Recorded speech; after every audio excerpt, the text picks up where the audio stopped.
I like Vegas. Get speed. You can start hang on for 1 minute. This is a little single from this side, right, Jim? 10-4, right. Okay. Can you just sit back? List a little bit, okay. We do have speed. Okay. You know, a lot of people would love to be where you, hundreds of thousands of people would love to do what you want to do, and thousands more who, you know, are aspiring, you know, people who are comedians or whatever. What did you do right that so many people you think do wrong? Well, I don't necessarily think that people do this wrong, but when I started doing comedy, what I did is I got a mailing list.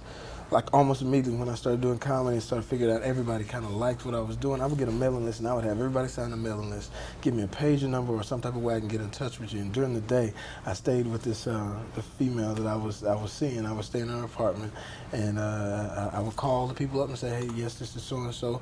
Calling for Jamie Foxx. I'm going to be at so and so club, and I'd have those people show up. So I started like an underground following to kind of give me a little bit more hype. I mean, there was other guys that were just as funny, if not funnier than me, but I had like this floating club in a sense. Like, you know, there was a lot of women on the list, so therefore all the guys wanted to come because they knew the lady was going to be there, and that's how I got my start in L.A. Where'd you get so much faith in yourself? Because it's a tough business. Yeah, it's a tough business, but it was like, you know, when you're kind of like not really down. I wasn't really down on my luck, but it was kind of some of the things that I was trying to go to. Really wasn't panning out for me as far as the music and everything because you needed money for the equipment. And comedy was the only thing that you could do individually where you could promote yourself. It was just like being your own businessman, and your jokes was your product. And as good as, you know, have jokes that were pretty decent. And then, like I said, get the mailing list going and people would come out. I even had Mike Tyson on the list, Stevie Wonder, a couple of people, and that's all you need to get them come out and check you out. Well, you're getting to the point now, you know, most artists are artists.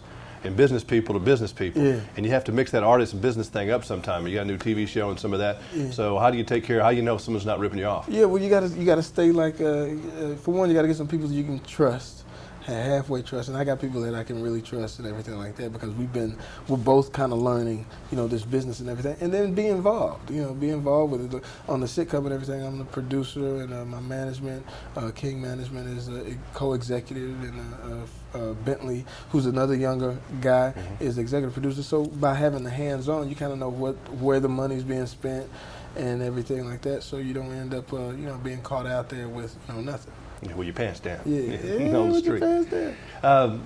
Boxing world, it's kind of wacky. This is kind of the Don King kind of story. Yeah. It's a spoof on Don King about how, you know, how they get these huge fights and how they get everybody to come, you know, to see the fight. I know when Tyson fought, when he came back, there were like 100,000 people in the city without tickets.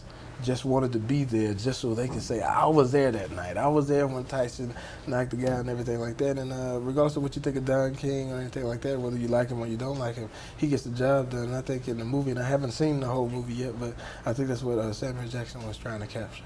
How about this guy you're playing? He's kind of a up-and-coming little weasel. Yeah, he's just a little weasel. He's learning. He's like a weasel in training, actually. Yeah. And basically, what he does, he's just trying to finagle his way in, no matter what he wants to. His boy is his, you know, is the number one contender, and basically, they don't have enough money to get a real manager or a real or a real promoter. So he just takes on all the hats, just tries whatever he can with the gift of gab to get in, and once he gets in, he finds out he's just a little bit in over his head. Well, he's driving a Merlot Broham. Yeah, that's all he was driving, too.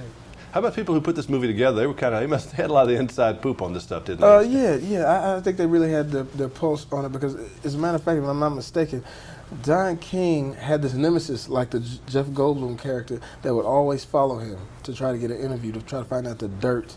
Come on, Mr. King, I know that you've you know, that you've held out on this money, held on that money, on this money.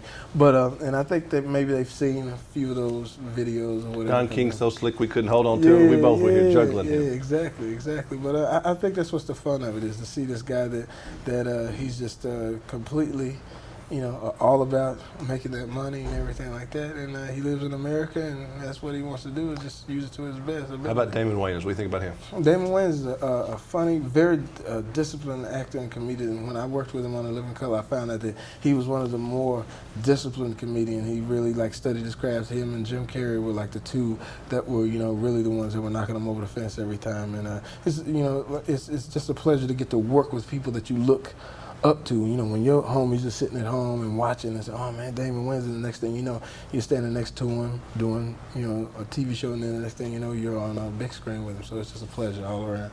Look forward to seeing you again. Congratulations. Thank you, sir. Doing great. Thank you. I couldn't get over how serious Damon is. Huh?